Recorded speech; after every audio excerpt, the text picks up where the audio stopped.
It's your boy Roy Jones Jr. and right now you tune into World Combat Sports.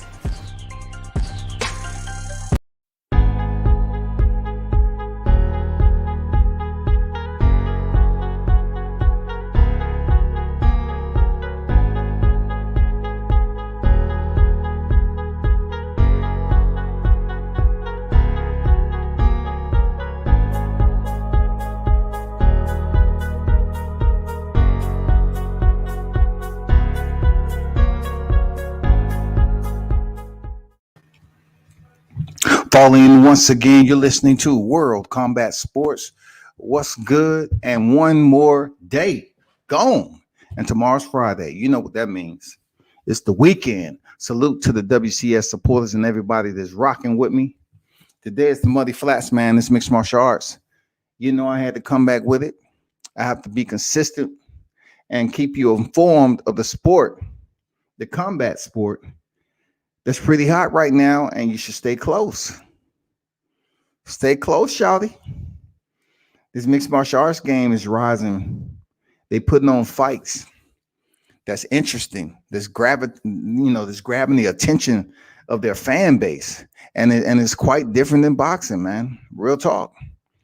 I mean, mixed martial arts, in my opinion, they allow fighters to return to the stage, after taking certain losses, or I'm about to talk on it, with Conor McGregor and Dustin Poirier.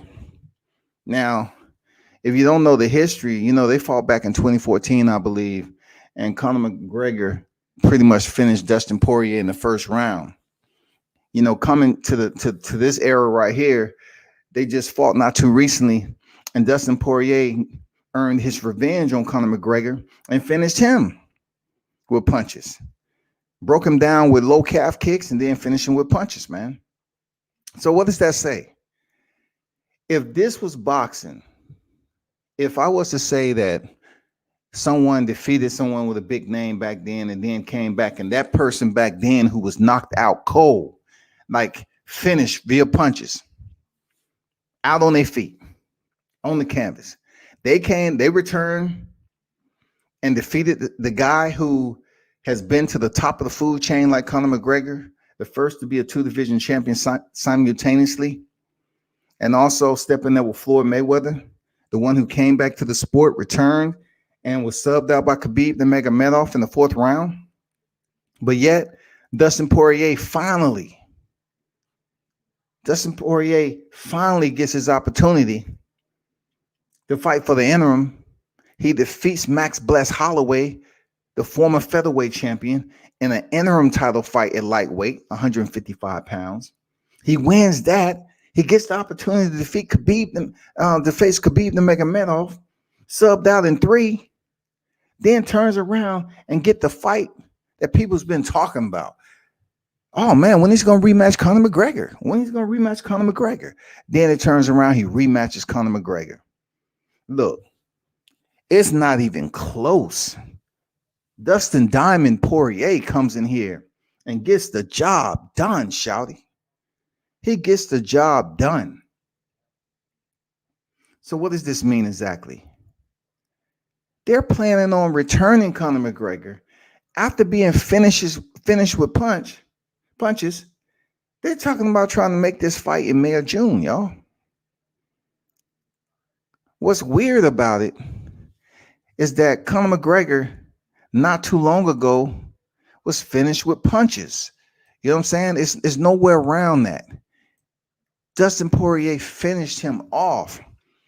And look, it's February right now. And they're talking about returning potentially like in 3 months for a trilogy. I mean, that wouldn't have happened in the sport of boxing. I'm going to be honest with you.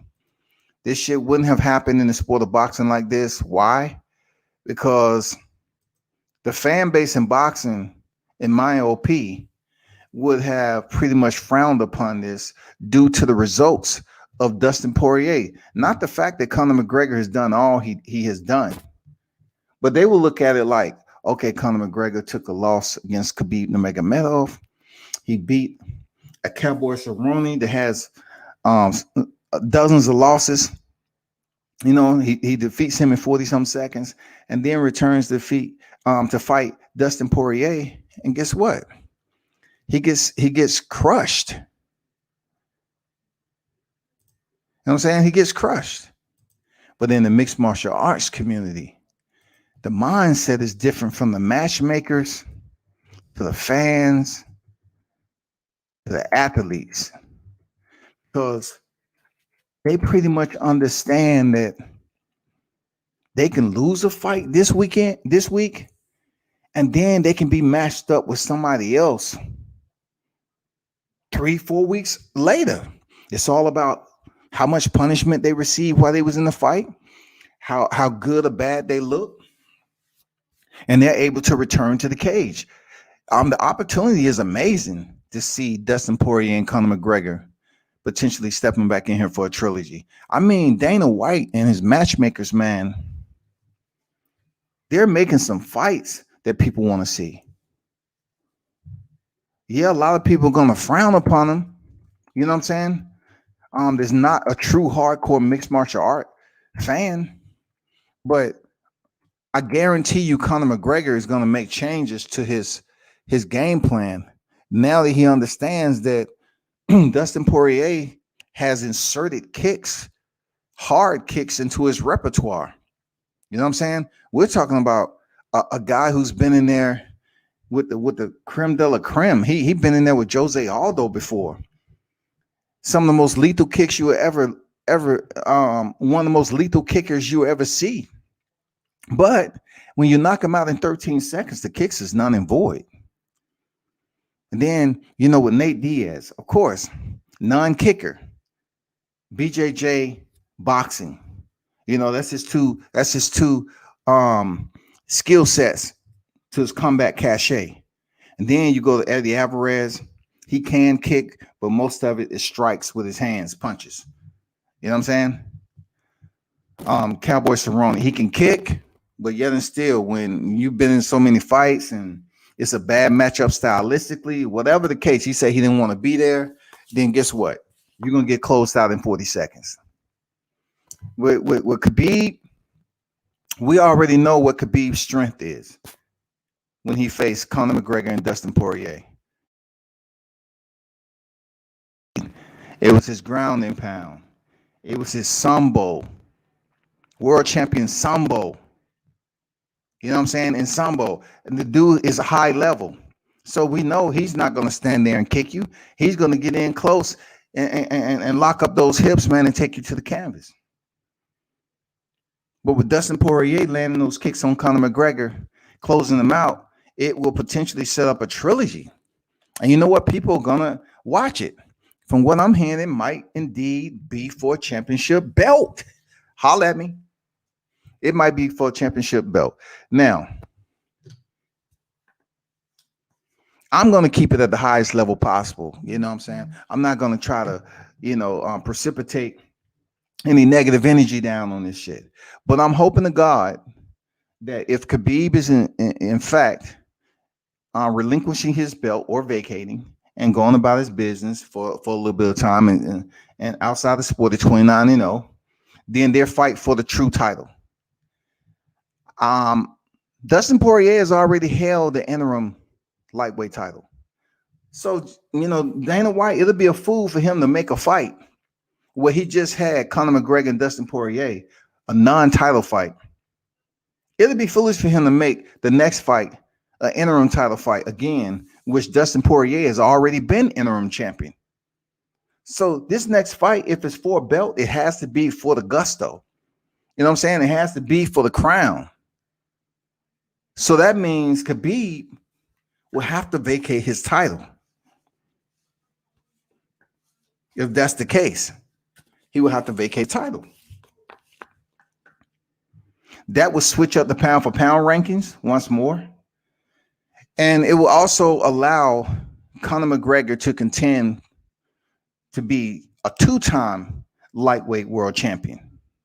It will allow Dustin Poirier to contend to become a lightweight world champion for the first time. So it's very interesting, no matter how you view it. A lot of people, I'm telling you, a lot of people are going to be pulling for Dustin Poirier. I'm not going to lie to you. They're going to be pulling for Diamond because he's a good dude. Look, what's so fucked up is, right, that in the mixed martial arts community, they have a lot of guys that we follow for a long period of time. That we say, damn, I wish him or her would be champion. I wish, man. I wish. Like the Nate Diaz's, the Nick Diaz's, the Diaz brothers, Jorge Masvidal's. You know what I'm saying? I mean, it's people like Cowboy Cerrone, they would like to be champion. Dustin Diamond Poirier, they want to see him be a world champion because he's a good guy. He basically did it the right way. He had his ups and downs, but he pretty much been on a positive winning streak, solid performances. When Justin Gaethje stepped in there with him, he shut him down. And Justin Gaethje was coming over here for all the marbles, undefeated, from a neighboring organization for the WSOF. So it was a big deal for Dustin to step in there with Justin Gaethje, and he got it done. So now, if he goes up here and defeats Conor McGregor, even though he just lost, we're talking about mixed martial arts audience now, even though he just lost, people are going to look at it like, damn, Dustin, you did it. You did it. You finally world champion. Great. Awesome. They're going to support the man. Real talk. They're going to show him mad love. He's going to get exposure as if Conor McGregor was motherfucking undefeated, y'all. That is the motherfucking Muddy Flats. Hold on for a second. That is how the Muddy Flats work. That's how the damn audience work in mixed martial arts. They're going to show this man mad love if he's able to pull it off. And we'll see what Dana has cooking. How Khabib is going to vacate the title and what's next for Khabib. Does he have like a super fight coming up where, Dana is going to pay him some crazy amount of money to face a GSP or something? You know what I'm saying? Like a crazy amount of money to take a fight at a higher weight. It's rumor mill. Now, it's been rumor mill that Khabib may potentially move up a little bit in weight. And then the person in the fighter in question, GSP, may drop down to the lowest weight he's been at in a long time. But still, people are going to be like, it's GSP. That's motherfucking GSP. Period. That's Khabib Nurmagomedov. Period. Let's see this fight. And the brilliance of the UFC matchmakers is that when they make a fight, when they make these fights, man, like that, they do damn good viewership. Like they make these fights where people, like these fighters have lost. Besides Khabib, he's undefeated, but some of the fights they put together, these fighters have lost already, man. But as they go on in their career, nobody's calling them a bum. Like, I don't even think that's like, you rarely hear that language in the mixed martial arts realm because it's so many fighters that's in there that's taking losses. It depends on what the style was. Who's the fighter? How many fights do they have to their ledger, their career rather? And it's a different type of vibe. But I'm definitely hyped up with a potential fight with Conor McGregor and Dustin Poirier coming up because it allows both of them to settle the score in a with a rubber match, and it allows Dustin Poirier, who just came out from knocking Conor McGregor out, for him to potentially become champion for the first time in his mixed martial arts career. That's going to be huge. For Conor McGregor, like I told you before, listen, I'll tell you again. If Conor McGregor becomes champion again, I truly believe that he may defend the title this time, and then they're going to try to link him up for a mega boxing match with somebody. Mark my words. He has to get a belt for it. Just like I said, like I'm saying to myself, like, okay, he messed up that, And come to find out, he's talking about he was distracted by Pacquiao. So they was trying to link up that Pacquiao fight. But do you know if Conor McGregor gets a belt and he defeats Dustin Poirier and they set up a fight with him and Manny Pacquiao, there's still going to be a weird, strange type of connection there. Because people are going to look at Conor McGregor and say, I remember this guy coming on here fighting Floyd Mayweather. Now, it's going to be different because he don't have 2 titles. But if he even have 1 title in the division he's already reigned in, and he locks in a fight with the popular name in boxing, they're going to respect it. Seriously, it's weird because they won't do this in boxing. But being that we have all this I don't know, man, this visual framing of popularity. One thing that Conor McGregor knows that he has with the boxing community is familiarity. Conor McGregor's fought Floyd Mayweather, man. So if he's able to come back to the boxing arena with a belt and he's able to defeat Dustin Poirier, then he locks in a fight with a big name over here in boxing. People are going to come out. They're going to turn out. They're going to say, oh, man, I want to see this. They're going to promo it right. Because you saw how nice Conor McGregor was in this last fight. He might come back out there with the old vintage Conor. Who the fuck is this guy? He going to come back out with the vintage Conor. Because he was really nice to Dustin because, he was trying to turn over a new leaf. But a lot of his fans that fuck with Conor, they was like, man, who is this nice dude right here? Who is this whiskey drinking looking dude that's being all nice and happy like he just left the pub? No, we want the motherfucker that's stepping out the Lambo. Goddamn with the tailor-made suits on. The villain. A lot of Conor McGregor fans like, damn, where the old Conor at, dog? So it all comes down to how it all materialized. Because there's some big fights that's on the horizon for Conor McGregor. Now, Dustin Poirier, listen, if he wins the title, I'm absolutely happy for him. As far as him getting a big boxing match, nobody really knows Dustin Poirier in boxing. I'm going to be honest with you. It's really not too many people that can vouch for knowing who Dustin Poirier is. But Conor McGregor, on the other hand, he faced TBE, and it's no ifs, ands, or buts about it. He's good. You know what I'm saying? He's good. Now, I want to go through a fight card. To the right, you have the Nigerian nightmare, Kamaru Usman. And I put up there is he underrated. Underrated. And listen, man, if anybody followed me in mixed martial arts, man, I never really fucked with Kamaru Usman. I thought he was super duper boring. I'm not gonna lie to you. I thought he was super duper boring. But let me bring up the thumbnail. All right. Check this out. Look what he's been able to accomplish. The man is 12-0 since joining the UFC in 2015. He's defeated the likes of Jorge Masvidal, Colby Covington, where they had a furious, turbulent build up to their fight. Like it was straight blades. Look, it was blade life, if you know what that means. It was cutthroat between Colby Covington and Kamaru Usman, and he broke Covington's jaw. When he picked up the title against Tyron Woodley, come on, man.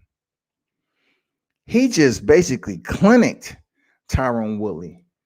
He was wrestling him like that was the first time he showed up to the mats. He dominated. No ifs, ands, or buts about it. Rafael dos Anjos, Damian Maia, who's a BJJ world champion. He defeated him. You know what I'm saying? Sean Strickland. At one point in time, he had a lot of hype behind him. Sergio Moraes defeated him. Leon Edwards, they trying to build him up as a big name. They keep talking about, him and Jorge Masvidal who I don't know if you remember, but Jorge Masvidal was post-fight doing an interview, and Leon Edwards walked by and talked shit to the wrong legend, the wrong OG. And Jorge walked over there and he said to my face, said, pop, pop, pop, pop, 3-piece and a soda.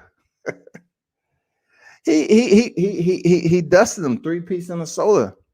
He touched Leon Edwards up back there and split it, gave him a cut up on his eye. But Kamaru Usman has bragging rights. He defeated him. And Hader Hassan is who he fought coming out the Ultimate Fighter, man. He ended up winning the fight. That's real talk. He ended up winning that finale. Now, let me share the screen right quick. I want to show y'all something. I want to show you something right quick. The fight card is coming up. How important is it?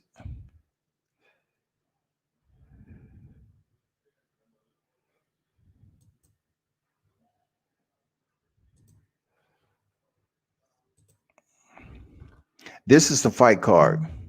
UFC 258, Usman versus Burns. All right. Why is this important? Okay, if you look at his opponent, Gilbert Burns, let me show you Gilbert Burns. He's 19-3, and you're saying to yourself, okay, who is this guy? Gilbert Burns is a highly decorated BJJ multiple world champion in ADCC, Abu Dhabi Combat Club. Listen, dude came over to mixed martial arts, man. And once again, like Damian Maia, he worked on his hands. And he's been down there with Derek Santos, if he's still down there in Florida. And he understands he has a bow tie, a BJJ bow tie. That's not going anywhere. He wear it well. But he had to come over here and work on his strikes. Look at his record. He's been on a pretty decent winning streak after losing to Dan Hooker. Yes, the same Dan Hooker who was just knocked out by Michael Chandler. But he lost to Dan Hooker in a different division. Now he's moved up. He's contending at welterweight, 170-pound division. Look at all the guys he has faced, man, to get to where he's supposed to do. That's a grappling bout now. It's a grappling bout. All right. I'm not going to get into the grappling bout or whatever, but I'm just Craig Jones. Those of you that follow BJJ understand who Craig Jones is. You know what it is. But anyway, he's 19-3. His most notable wins, of course, is going up here, Kazushi Sakuraba, right? That's in grappling. That's a legend, right? But when it comes to mixed martial arts, though, people are confused as to why he's getting a title shot right now. Because let's go back down to Gunnar Nelson. Gunnar Nelson has been around the sport for quite some time. You can see his record. He's well respected, his BJJ and everything. But it's really no big names, dog. So how can Damian Maia and Tyron Woodley do it? I guess the push has been serious for Gilbert Burns. So the way he dispersed the Tyron Woodley, knocking him down, you know what I'm saying? Really working him over, man. I'm telling you, he dominated Tyron Woodley. I think he did him more dirty than Kamaru Usman did. Seriously. So that fight right there, they linked up Gilbert Burns to face Kamaru Usman, the champion. Now what happened was they supposed to fought already, but Gilbert Burns came down with COVID. So what had to happen was Jorge Masvidal, who I said was one of those guys who we would like to be champion. He's an OG in the game, street legend turned mixed martial artist, street fighter turned mixed martial artist. They've been wanting for him to get the strap, right? Get the gold. He stepped in on a short notice and for Gilbert Burns and lost to Kamaru Usman. All right. So now returning back to day numero uno, Gilbert Burns is back on deck. He's scheduled to face Kamaru Usman this weekend. This is one of the biggest fight, and I'm not sure how long it'll take for him to return. But if he's able to go in here and derail Kamaru Usman, it would definitely change his life. And plus, you have another Brazilian champion on deck. You know what I'm saying? With the name of Gilbert Burns. You're talking about BJJ world champion, then come to be welterweight world champion, mixed martial artist in the UFC, the highest platform where you can compete in mixed martial arts. It'll be huge for his career. But for somebody like myself, check this out. I never thought that I would be co-signing a fight like with Kamaru Usman to say, oh man, this is gonna be a tough fight, 50-50. Because I saw Kamaru Usman just doing enough to get by a little bit. You know what I'm saying? He wasn't giving me that excitement. That motherfucking, the fight where I could say, damn, I have a sense of urgency to see this. It's Kamaru Usman we talking about. He just never even pinched me like that. You know what I'm saying? He never pinched my nerves to get excited about the way he fought. But as of late, since he damn dusted off Tyron Woodley, what he did to Kobe Covington, defeating Jorge Masvidal, man, come on. This is going to be a good fight.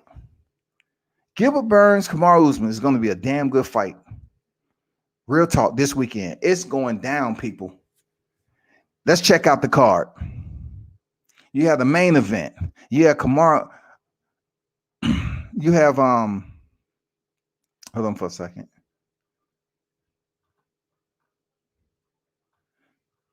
UFC 258. And then you have Kamaru Usman, who is on an undefeated streak right now. So let's go to Kamaru Usman. When I say undefeated streak, look at his record. What was that? CFA 11. That's his only loss. He's on an undefeated streak since stepping into the UFC Ultimate Fighter Season 21. He's on an undefeated streak. He has not been beaten in the UFC, period. His only loss came outside the organization. He is undefeated within the UFC, which is crazy. So we got him at 17-1, right? Nigerian Nightmare against Gilbert Burns, 19-3. This is a welterweight main event. Next, I'm not sure. They say it's a co-main event, but things changed, though. We have Macy Barber, who was trying to be the youngest world champion. That was derailed at flyweight. Flyweight is what? 125 pounds. She's in there with Alexa Grasso. That's going to be a good fight, man. Don't sleep on this fight right here. Don't sleep on this fight. This is going to be a pretty good fight. Real talk. Kevin Gastelum right here. If you remember Kevin Gastelum, he stepped in there with Israel Adesanya.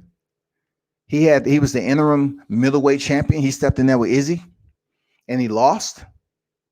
You know what I'm saying? Izzy made him pay bad. So of course he's trying to get back on the winning streak, and he stepped in there with Ian Heinisch.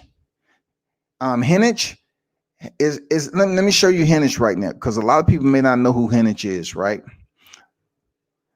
He had these two losses against Derek Brunson, but they wasn't knockouts. All right. He had a unanimous loss against Derek Brunson and Hakhmedov. He had a unanimous decision loss.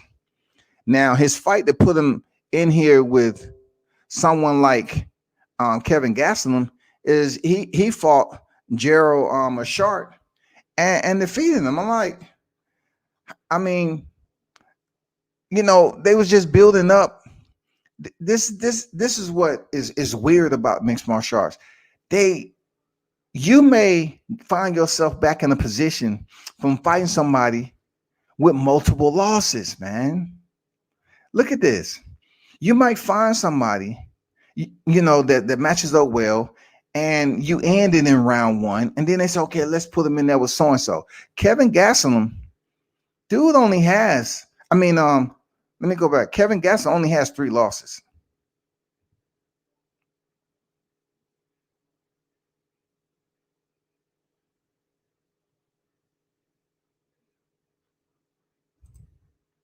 I mean, 6 losses. Ian Heinisch only has 3 losses. But Ian Heinisch hasn't had the competition of Kevin Gastelum, period. Heinisch is coming off beating somebody with over 10 losses. And now Kevin Gastelum is stepping in. He's stepping there with Kevin Gastelum to build his name off Kevin Gastelum, who's much more of a popular fighter in mixed martial arts, right? Bobby Green. Bobby Green has had his ups and downs, man. This dude has improved. I swear to God. Look at his losses, though. Look at Bobby Green, man. 27 and 11 and 1, bro. And people still show this man love when he fight because he's entertaining. Bobby Green is entertaining, man. Serious, man. These look at these right here. On UFC, both of these. Francisco Trinaldo, man, a very tough Brazilian. You know what I'm saying? I mean, god damn. Jakar Close, and losing via unanimous decision. But let's go back down here. He lost to Dustin Poirier, round 1, punches. He lost to another big name, Edson Barbosa. He's been in the UFC for a good period of time. But these two right here, people's like, I remember people talking about Bobby Green's like, man, is he ready? Like, Edson Barbosa, one of the fastest, switch kick or heel kickers in the game, man. He lost to Edson Barbosa, and then he lost to Dustin Poirier. And this Dustin Poirier right here was the Dustin Poirier after he lost to Conor McGregor. After he lost to Conor McGregor. And then he lost a split decision to Rashid Magomedov. And you're saying to yourself, damn, that's 3 losses. That was back in 27, his last one back in 2017. And then he fought Eric Coach. And then he had 2 more losses. So he had his ebbs and flows, man. He had a good win over Clay Guida, the Carpenter. And then, he moves up. He had another loss. So, look, he had his ups and downs, y'all. He just lost last year in October. And now he's stepping in here with the tough one in Jim Miller. Look how many losses both of them have. Look at that. Look at this. Bobby Green has 11, 27-11. And then Jim Miller is 32-15. Only in MMA. And you know what? They walk around, people still gonna respect them. But if there was boxing, man, people would be going in on them, man. Look at Jim Miller's record. Look at all those L's. Look what he's been in there with, though. He's been in there with Cowboy Cerrone, the Roosh, Michael Chiesa, Diego the Nightmare Sanchez, shouty, Takanori Gomi, Joe Lozon, Thiago Alves. Look at all these names. This dude has been in here with some killers. Dustin Poirier after Conor, Anthony Showtime Pettis, Francisco Trinaldo, Dan Hooker, Charles Oliveira, man, the same one that just subbed out Kevin Lee not too long ago. Clay Guida. I mean, come on, Jim. Look at this dude. Once again, 32-15, bro. But his resume of opponents that he's been in there with is incredible. Incredible, man. But unfortunately, he's red on a lot of these. He has the red light. And people are going to look at it like, yeah, we respect the shit out of you, but you lost to a lot of big names. And he also had a twin brother who compete at one point in time. But yeah, man, shout out to Jim Miller, man. He always, coming there to perform. Shout out to Jim Miller, real talk. You know what I'm saying? Dude is motherfucking tough, dog. He's tough as shit. But it's going to take more than being tough to, really move up in the game. But check this out. Bobby Green, 27 wins, 11 losses. Jim Miller, 32, 15 losses. Both of them motherfuckers warriors. For real. Who else is on here? You have Diego Lima, who just finished training down here at Felipe Boxing. Shout out to Coach Felipe. He does train the Lima brothers, who his brother Douglas Lima competes at Bellator, 4-time welterweight champion total. He won the tournament. You know what I'm saying? Give it up for him, man.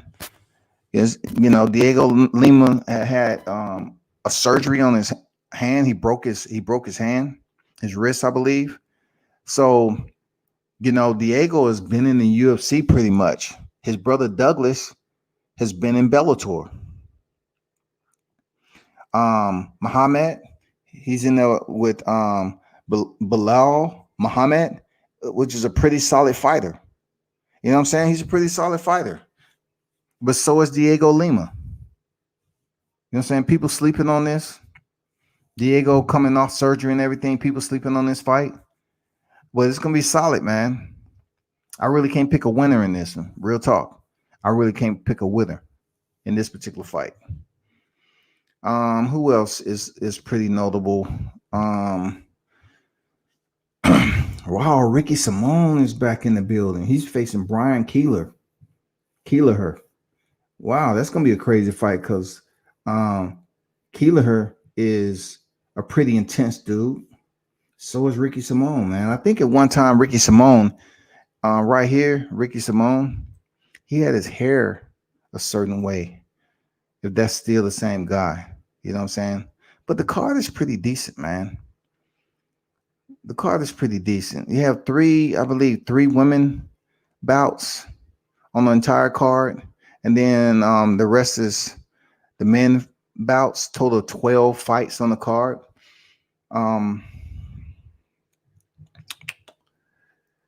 this is going to be PPV, though. You know what I'm saying? So, once again, the UFC, man, they be out here putting fights on PPV. You know what I'm saying? And look what I'm talking about. These fights have losses. But when you compare them to boxing, you're like, how's the UFC putting on PPVs and boxing is struggling to do that shit? They have no governing body and people are losing money. You know what I'm saying? But every time you turn around, you see the UFC putting on a PPV card every other week. Serious. And the card is not that heavy. I mean, some people don't even follow mixed martial arts. They're going to look at this shit and be like, Conor McGregor on there, Randy Couture, Iceman Chuck Liddell, George St. Pierre on there, Matt Hughes. Huh? What about Chris Lieben, Matt Serra, Johnny Hendricks, Rashad Evans, John Jones? I mean, they're going to be looking for names. But this is the new school that's on deck right now. And this is a PPV event for the main card, right? See right here, PPV. Boxing, they won't do nothing like this, man. They don't do it. It has to be, look, boxing has to be huge. It has to be some big names for it to be PPV. You know, goddamn mixed martial arts, they just put PPVs on there and people buying them. Dana White said, I'm gonna get paid regardless, shawty. Yeah, man. For sure, man. Look at this. Look at this card.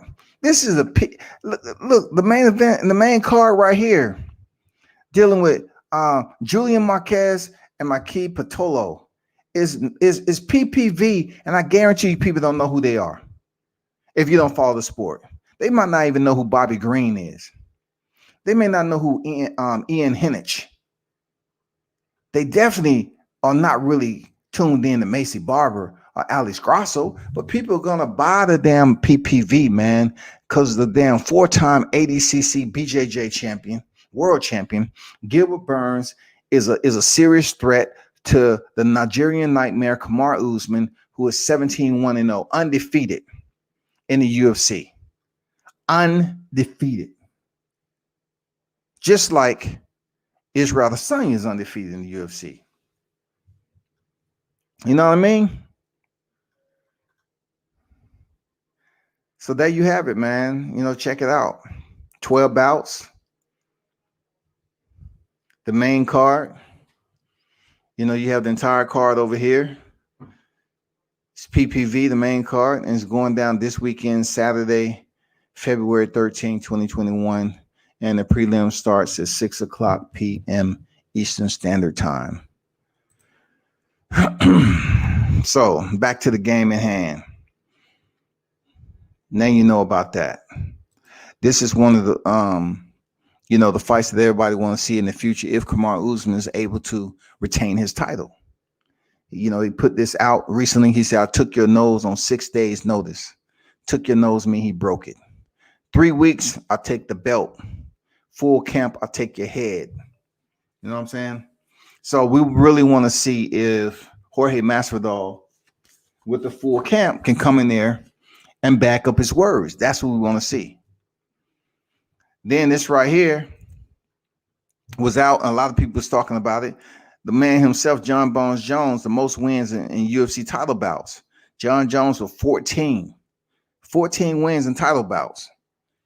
If you look at every list on this name, people, every name on this list, I say every list on these names, every name on this list, what do you see consistently? What do you see that's outside the normality of what we do when watching MMA? Most of all these fighters right here are not of the new era. These are fighters that's being that's part of the old school and pretty much going to be on their way out in 4 or 5 years. John Jones, he's still on top. He vacated his title in the light heavyweight division, and he's about to contend in the heavyweight after probably Francis Ngannou and Stipe Miocic fight, right? George St. Pierre, y'all. You know who George St. Pierre is, man. His last big fight, he came back in middleweight and defeated Michael Bisping for the title. Multi-division champion. Consider him one of the best welterweights ever. You know what I'm saying? A lot of people feel that way. Teach his own. And then you have Demetrius Mighty Mouse Johnson. This man defended his freaking titles 11 times. He was the one that was traded for Ben Askren to one championship. So Ben came from one championship to the UFC, and Demetrius Johnson, who was the former flyweight world champion. No one defeated Demetrius Johnson in flyweight. No one until you know what I'm saying? Until he was on his way out. Until he wasn't, you know what I'm saying? He might have got fucking bored. He might have got fucking bored, man. No telling, but Mighty Mouse Johnson was incredible during his reign. But no one was really fucking with him until they had plenty of time, like Henry Cejudo, plenty of time to look at film and say, oh man, this is how I beat him. Let's work on this, and this. And then he was able to come back and defeat Demetrius, I guess, by split decision, I think. And then Anderson Silva, man, one of the GOATs, man, the Spider, man, he's old school. You know what it is. At one point in time, they was considering him the GOAT. Matt Hughes, bro. Come on, man. Matt Hughes has a submission win over GSP. Old school. He's been in some incredible fights, man. Carlos Newton. You remember when Carlos Newton had him in a triangle and Matt Hughes picked him up? He was going to slam him like Rampage. He picked up him, and he was used to picking fighters up in the fireman's carry and carrying them over his corner and slamming them. Carlos Newton had a triangle choke on Matt Hughes, picked him up. I'm talking about 12-6, and walked him over to his corner. When he was going to slam him, Carlos grabbed hold of the top of the cage. And the referee said, you can't grab the cage, let it go. And once he let it go, Matt Hughes was almost out. And he slammed Carlos down to the canvas and knocked him out. Both fighters was out, but Matt Hughes came to. He came to first. And the referee said, okay, you know what I'm saying? Carlos was knocked out. And Matt Hughes really was fucked up too, but he was the only one that was coherent. He got up and ran and jumped over. He ended up winning the fight because he was able to become conscious quicker than Carlos, who was knocked the fuck out. And Randy Couture, man, multi-time champion. Seriously, multi-time champion for real. You cannot deny that Randy Couture is not a Hall of Famer. When he had his reigns, man, Randy Couture, multi-time world champion. Jose Aldo. A lot of people don't know this, but Jose Aldo came over from WEC. So when the UFC was building up these divisions, when it came to the featherweight division, they had fighters like Jose Aldo come over here and actually start the division. Him and Dominique Cruz, for real. They actually started the division, y'all. Amanda Nunes, she had a couple of losses early in her career, but she's been on a crazy, streak of dominance lately. She's the current bantamweight and featherweight champion. She's the last one to defeat like Chris Cyborg in featherweight. And then she had the fight everybody been wanting to see for whatever reason. I know a lot of people wouldn't follow me back then, but when I was on Facebook, I said, well, I don't think it's a good time for Ronda Rousey to be coming back. Amanda Nunes is the lioness. She's a motherfucking beast. And she fucked Ronda Rousey up. I look, when I compare the two between Holly Holmes fucking Ronda Rousey up and Amanda Nunes, head kick versus punches. I think I have to get an edge to Amanda Nunes. But as far as the entertainment value, it has to go to Holly Holmes' defeat of Ronda Rousey. Why would I say that? Because Ronda Rousey was unfucking defeated. She was undefeated. Holly Holmes, the preacher's daughter, came in there and used her boxing movement along with having a pretty damn good kickboxing pedigree. And she was able to slip and hit Ronda Rousey. And then while Ronda Rousey was dazed from the punch, she goddamn sent that left high kick up. Boom. It was a wrap. And DC, my boy DC, like I said before, if there's any fighter that I would like to interview in the UFC, is DC. I would bring a bucket of Popeye's chicken and some fresh biscuits, some goddamn dirty rice, red beans. You know what I'm saying? Some of them Popeye fries. I said, let's sit down and have a conversation. DC, man, I was following this cat when he was in a tournament in Strikeforce. No one fucked with him.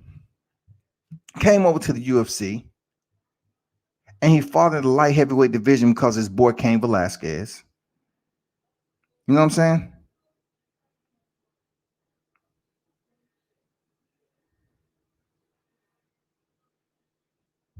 So, people like, hey, DC, man, he a little soft around the midsection or whatever. What's the fuck going on with him? He a little soft around the midsection. But DC started dominating motherfuckers, dog. You couldn't fuck with DC. His wrestling, you couldn't fuck with him. So just like Gilbert Burns, BJJ pedigree, Daniel Cormier had a wrestling pedigree, and then they worked on their hands. DC, to be honest, he don't really kick a lot. And he was struggling to make this the light heavyweight division.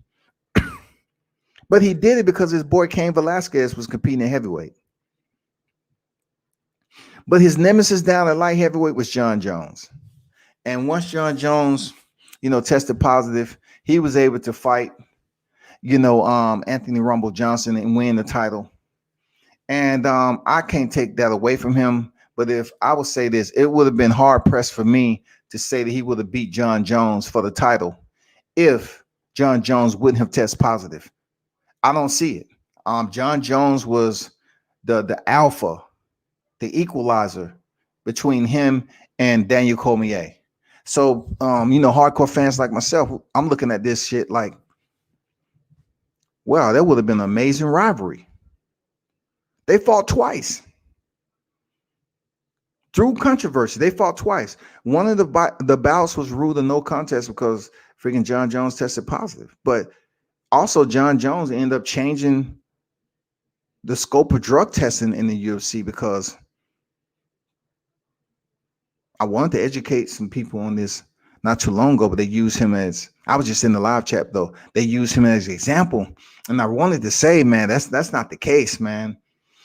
You know, I wanted that person to jump on my live where they was up here using him as an example for drugs and all that, a Pico brand. Man, you don't know the whole deal. You don't know the whole deal. But anyway, DC ended up becoming light heavyweight champion. He defended it, no problem. And then when Cain Velasquez was out the sport, pretty much he moved up to heavyweight to fight Stipe Miocic to become champ. And he was successful. He knocked him out in the first round with a right hook. Pop, pop. Out the clinch, y'all. Out the motherfucking clinch. So Stipe Miocic came back and he got his title back. And then they followed Trilogy, man. Stipe Miocic. They follow motherfucking Trilogy. How often, how hard is it to make fights? Man, ask yourself that. Like, the UFC made this shit happen. It ain't no, I'm on the other side of the street. It don't matter about the promotion because they're under the same umbrella. You see how easy it is when you have a bottleneck of freaking organizational structure? You see how you get the fights you want? Them cats fought 3 times. Title shots.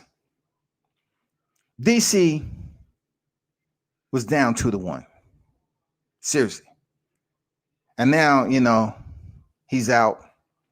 And we'll see what he has planned. But anyway, that's DC. Daniel Cormier, man.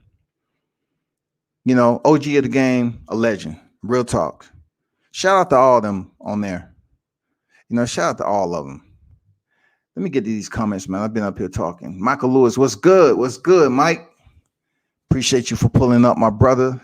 Salute to Michael Lewis. Say, Big Scott, what's good? No, salute to you, man. I appreciate you and all your support, my brother. Real talk. Juice in the building. Salutes. WCS John Jones is TBE. Yeah, right now, John Jones, man. You know, just because Juice mentioned it, a lot of people are trying to say that Khabib is the GOAT right now, right? I get it. I get where you can kind of find that, you know, if you just passing by and you just start following the sport for a little bit. I can see where you're getting that, right? But he does not have the resume of John Jones. Let's just be clear. So when Juice say he's the TBE, you know, we can type in his name and I can show you why he's TBE. It's like no question. It's no fucking question, y'all, of why John Jones is a TBE. It's real talk. There's no question, man. The people that he's been in there with, it's just fucking incredible, man. Incredible. I'm just going to share screen right here and give y'all just a little short glimpse. Let me take this shit down right quick. Let me take that down. Let me go finish these comments. Juice also would love to hear your thoughts on Haney Promotions bidding on Teal Gamboa's fight. Teal is going to leave. John Jones could be GSP, Amanda Nunes. This is a Muddy Flats edition, so I won't be talking about any boxing right now. I'm just keeping it on mixed martial arts. I'm not trying to cross thread when I'm on Muddy Flats, but you know, appreciate the input though. Juice said John Jones could be GSP, Amanda Nunes. Mike said that KO kick Holly Holmes gave Rousey was worth watching. It was a beautiful setup. Beautiful setup. She was disorientated, damn near out on her feet, and goddamn Holly Holmes say, "Here you go, cat." I mean, damn, blessed her with a damn bow. Wrap that damn present real tight. Wrap that shin up real nice with a bow. John Jones is great, but not the GOAT. He would have an asterisk by his name due to out of octagon, but that's on him. He cheated himself and his fans from seeing his full greatness. Yeah, he did, man. You know, he would tell you he's not the most likable guy. He pretty much said, yeah, I know I'm a grimy dude. He's been in so many areas of controversy outside of the damn cage, man. It's unfucking believable.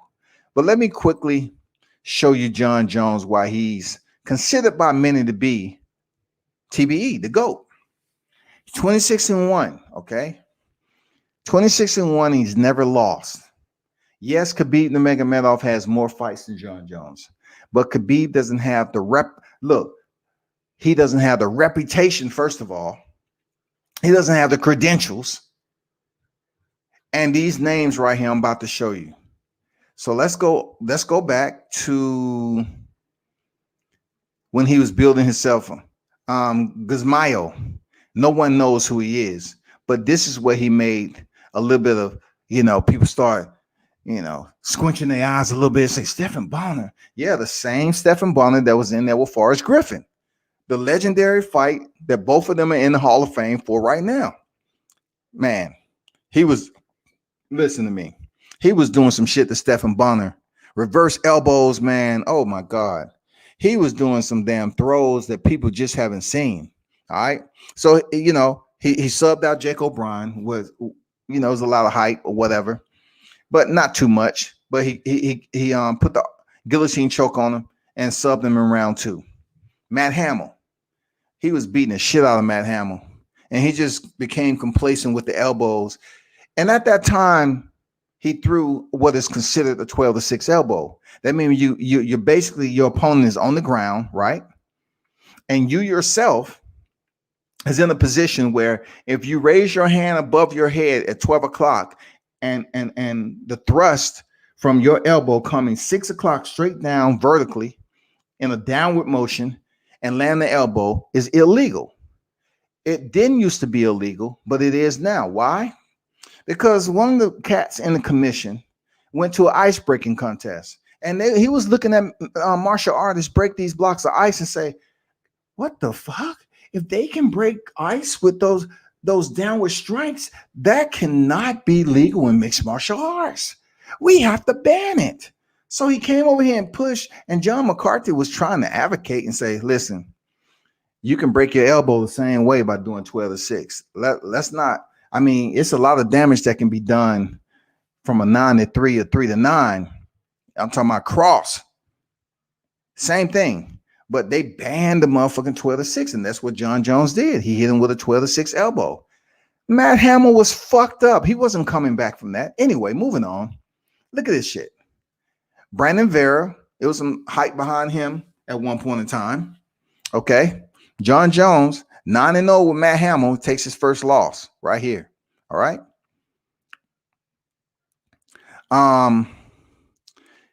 It was a lot of hype between Vladimir Matyoshenko, and then Ryan Bader. Ryan Bader was the champ over in Bellator. Now he's in a freaking tournament that's coming up. But Ryan Bader was one of the hypes too. Look at this. 12-0. He was undefeated. John Jones freaking subbed him out in round 2. Shogun, the legend, man. I've watched this guy fight overseas, man. Shogun, shootbox. Man, come on. John Jones finished this guy with knees. 2011. Quentin Rampage Jackson. I don't even have to go. If you don't know who Quentin Rampage Jackson is, if you don't know who Mauricio Shogun who is, I don't know what to tell you. He defeated Rampage Jackson round 4. Like Yota Machida. Oh my God. Did you see the guillotine choke he put Machida in, put him to sleep as he was standing him up against the cage? The referee called it. John Jones let go, and Machida just dropped. Lyoto Machida just dropped to the canvas like a sack of Idaho potatoes. It was ruthless, y'all. He didn't lay Machida down. He dropped his ass down, unconscious, man. Rashad Evans, these two used to be in the same motherfucking camp. They used to be in the same motherfucking camp. A rivalry ensued. You know what I'm saying? Rashad felt like, he was going to lead the motherfucking camp because they was paying more attention to John Jones. Rashad Evans was a world champion. He defeated him unanimous decision. Those step-in elbows he was giving Rashad, once again, a lot of people haven't seen them. Vitor Belfort, y'all. Look at the names I'm reading off. Vitor Belfort, man, even though he had 9 losses, man, dude was a beast.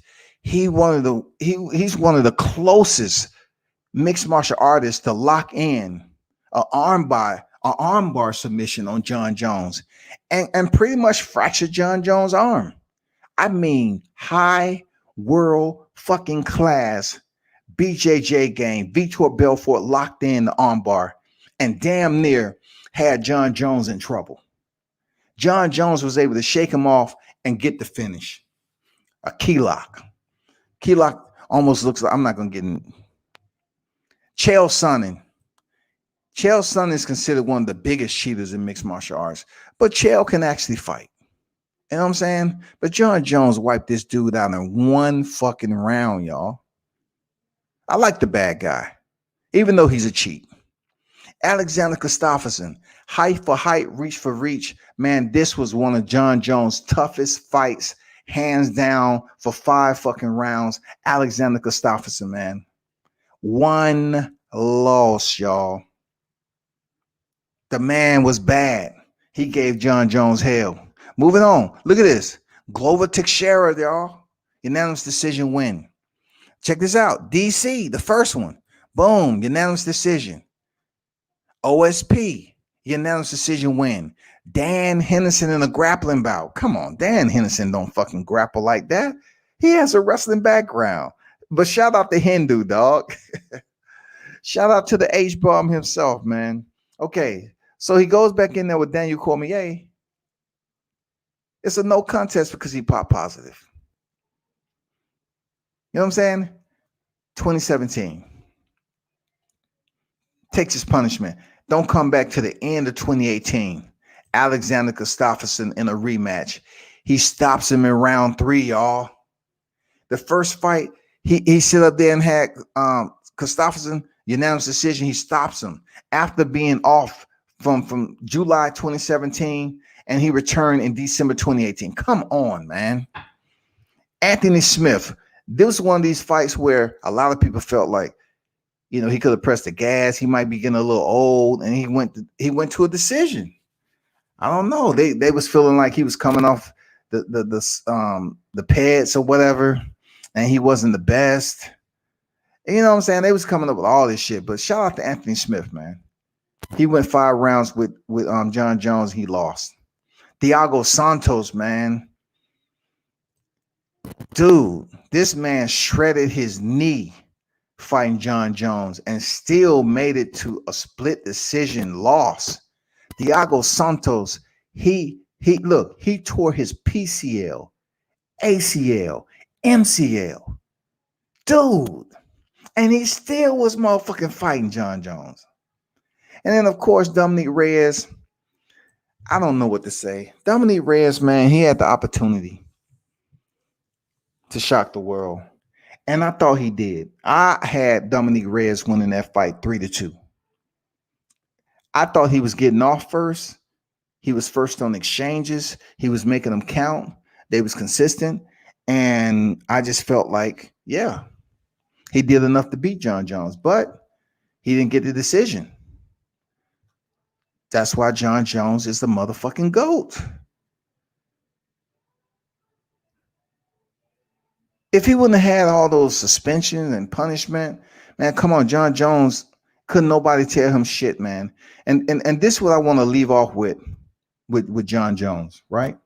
I say this all the time. I agree, Juice. Mike said, I disagree at Juice. John Jones cheated the sport more than once. Can't be TBE with that smut on your record, no matter what. Deserves to always be in the discussion, but he is going to be MMA's Pete Rose. I have to disagree with you, Mike, because what Pete Rose did was bet on the game. He violated the game of baseball by betting and cheating, in a sense, if it was just Pez, like, Barry Bonds, Mark McGuire, even though Barry Bonds haven't been found guilty, but we talking about Mark McGuire, we talking about Sammy Sosa. That's a bit different when you talking about breaking home run records and shit, right? Pete Rose betted on the sport. It's much more of a penalty when it comes to integrity from betting on the sport. Seriously, I have to kind of disagree with you on that there, Mike. And also, mixed martial arts is a different beast when it comes to, okay, do you think John Jones isn't going to get in the Hall of Fame just because he had failed drug tests? He might be. Look, he might get skipped on the first ballot, but their Hall of Fame is quite different than boxing Hall of Fame, than baseball Hall of Fame, football, anything, kickboxing. It's different. John Jones is most definitely getting in the Hall of Fame off his resume alone. Off his resume alone, he's getting in the Hall of Fame. The whole format, the entire format of the Hall of Fame when it comes to mixed martial arts is very contrast to what people believe. And this is what I want to say about John Jones and boxing. This is what's incredible. The mixed martial art fans still support John Jones heavy, especially the hardcore fans, right? I'm just going to make a quick synopsis, just briefly. When it comes to boxing and what we're seeing now that John Jones is in heavyweight and what we're seeing with Deontay Wilder is the fact that Deontay has not done anything close. This is going to blow your mind. He hasn't did anything close to what John Jones did. John Jones was convicted and accused of a hit and run of a female that was pregnant, and he fled the scene, came back, picked up some money, and left. John Jones, received the DWI. John Jones is out and was arrested during, the curfew hours during the COVID-19. John Jones popped dirty. John Jones, cocaine issue. It's so much, but people still freaking give him all the praise and adulations that he deserved from his resume alone, right? So this is what's crazy. You have Deontay Wilder, who hasn't even done anywhere close to what Tyson Fury's done. But Tyson Fury pretty much has similar circumstances to that of John Jones. And then a lot is mentioned as far as the race, the racism and everything in the sport of boxing. I look at it as far as the fanfare and the audience is different in mixed martial arts than boxing. Because Deontay Wilder is vilified in boxing for having a clean slate background, but yet Tyson Fury is adored for what he's been able to accomplish in defeating someone that they say wasn't a high class or a upper echelon top tier boxer. With that said, John Jones in the mixed martial arts universe, he's celebrated for his freaking resume and what he is in mixed martial arts. Seriously. And he's black. He's black. It's very different than a Deontay Wilder, Tyson Fury, than a John Jones against all those people on his resume. Like when you see John Jones, people's like, yeah, he popped dirty, but he a bad motherfucker.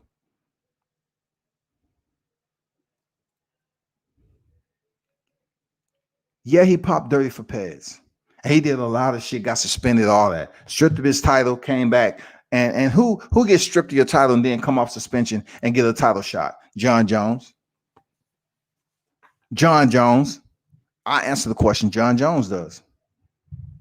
I also had Reyes winning that fight, but I kind of blame Reyes for not closing him out in the second and third round. True.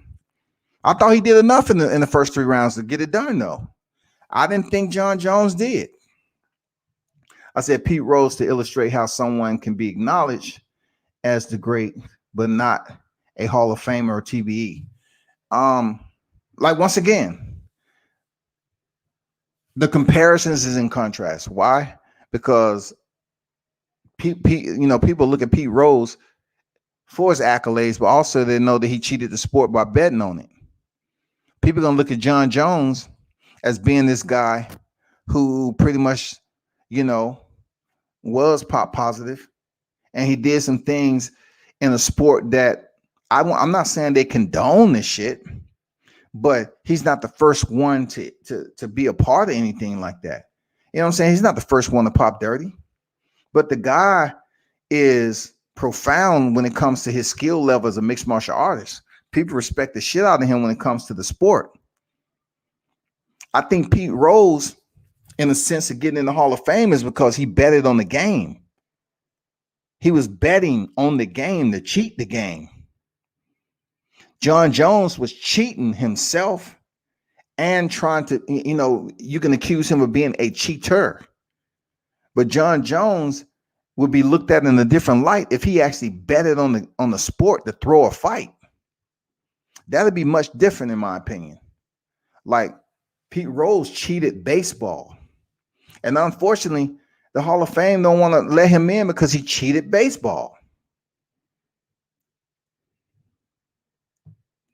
He would get in the Hall of Fame, but he would not. He would get in the Hall of Fame, but he would not and should not have the smut removed from his name. No, the smut is always going to be there. But we're talking about the mixed martial arts. You know what I'm saying? The UFC Hall of Fame is different. They're ran different over there. It's some people that you saying, what have they did again? How many losses do they have? What? And they in the Hall of Fame? Man, check out who's in the damn UFC Hall of Fame already. I'm telling you, you don't have to have a perfect record to be in the UFC Hall of Fame. You do not. It's a different cast. It's a different body. It's a different group of individuals who's voting. You know what I'm saying? It's different. I'm just telling you the truth, man. It's way different. And you're gonna see some people in the UFC Hall of Fame that will not be in the Boxing Hall of Fame. They won't be in the Boxing Hall of Fame. Promise you.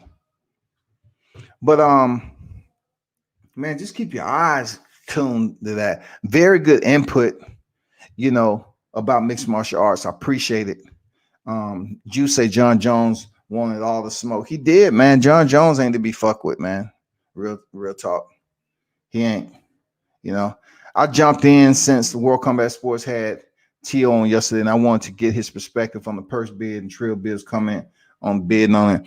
You know what? I'm not even going to talk about that on the Muddy Flats because I don't talk about mixed martial arts, in my opinion, enough, because people are shying away from it because they can't really grasp hold of popularity. You know what I'm saying? Like they can boxing. Boxing is so, how you put it, unregulated in a sense. Like it's everywhere. There's no governing body over the sport. So therefore, they pick their favorite fighters in the ranking system through multiple sanctioning bodies, and that's what they go off of. But in mixed martial arts, the male side have 8 divisions and the women 4. The men start at the flyweight division all the way up to heavyweight, and the women start at strawweight, which is 115, all the way up to featherweight, which is 145. So, you know, the divisions are much different than 17. You know, on the boxing side, you know, it's much different. 17 in the men, you know, it's much different environment, different damn organizational, different structure, all that shit. In the octagon, John Jones is absolutely amazing. Nothing, no one to compare him with. I agree, big dog. You know what I'm saying? John Jones absolutely has blemishes on his integrity of the sport and who he is as a fighter. But when it comes down to him and his career, he's 33 years old, right? When it comes down to him getting big fights in the future, it's going to happen. As long as he stays clean, it's going to happen. Either he's going to sustain a win streak, or, I'm talking about a win streak as far as he's never been beaten. He's going to continue to get paid, and people are going to continue to see him PPV. It's just amazing how a dude that's been in as much trouble as John Jones is, they'll put him on PPV in a heartbeat. And people look at boxing like, You have a lot of guys who was serving time in boxing too.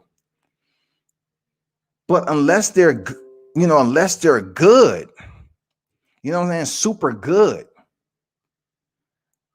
I mean, people won't even show them no love, but you got guys that get shown love in mixed martial arts that has multiple losses. I'm talking about double digits, high single up to double digit losses. And you see them in person, man. The mixed martial arts fan treat them like they kings, dog.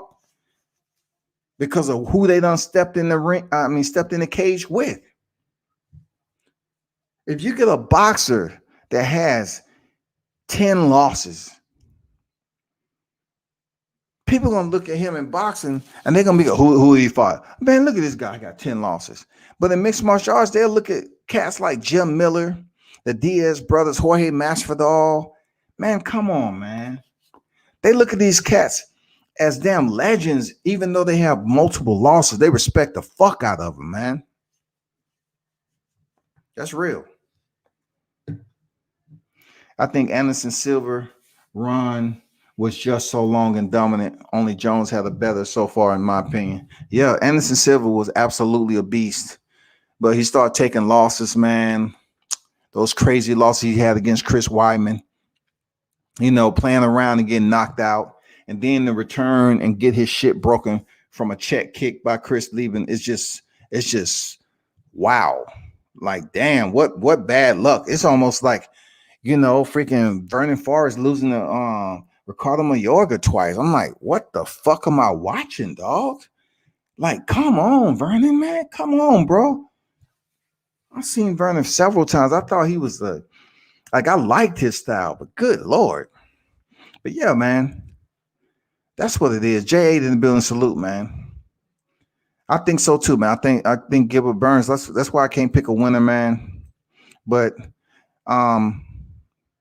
just to put it back up there, this is two potential fights that's brewing. Okay. Kamaru Usman is fighting Gilbert Burns, but that's his undefeated record in the UFC. Like, these are the people who he's dispersed of and defeated in the UFC. And then, to the left, you have a trilogy with a guy who just got stopped in the first round, Conor McGregor. So they're going to give Conor McGregor maybe about 3 months, and then they're trying to make this fight for May or June. And he just got stopped in the first fucking round, y'all. That's what I'm saying about this mixed martial arts game. They think different. They operate different, man. And the viewership is different. Quite in contrast to boxing. I'm telling you, dog. It's crazy. But it's been a pleasure, man. Appreciate everyone for pulling up to the spot once again, man. One team, one fight. WCS Battalion on deck. Appreciate all the supporters. Michael Lewis, you know what it is. I appreciate your support all the time, man. Thanks for everybody who pulled up. J8, Juice, anybody else who was tuned in. Hit the like button for me. Share the content and definitely, tell others to subscribe to the channel, man, so I can grow the channel. And I'm going to try to bring you those interviews like Teofimo Lopez, and other big names. If I'm able to get them in person, Roy Jones, I was able to get him. I mean, I have several. Just look on my YouTube. I have several. Brian Norman, it's just so many people that's out there. And be sure to tune in this weekend, man. You know what I'm saying? Be sure to tune in this weekend. You know what it is. We back on deck in Alabama. And for those of you that know what I'm talking about, I just put the overlay up here just a little bit so you can know what it is. Team Williams is going to be on deck. You know what I'm saying? He's going in there to pick up his 15th victory. He's going to be in a tough fight this weekend. So shout out to Team Williams Jr., 150, Boy Wonder, be on deck this weekend in Alabama. And I'm going to try to definitely give you some more footage over there too. You know what I'm saying? Try to switch it up from the last time I was up there. You know what I'm saying? So y'all stay tuned, stay close. You know what I'm saying? That's my shit. I'm using it. Motherfucker, stay close, mother. Stay close to World Combat Sports, man. and turn up and tune in to next time.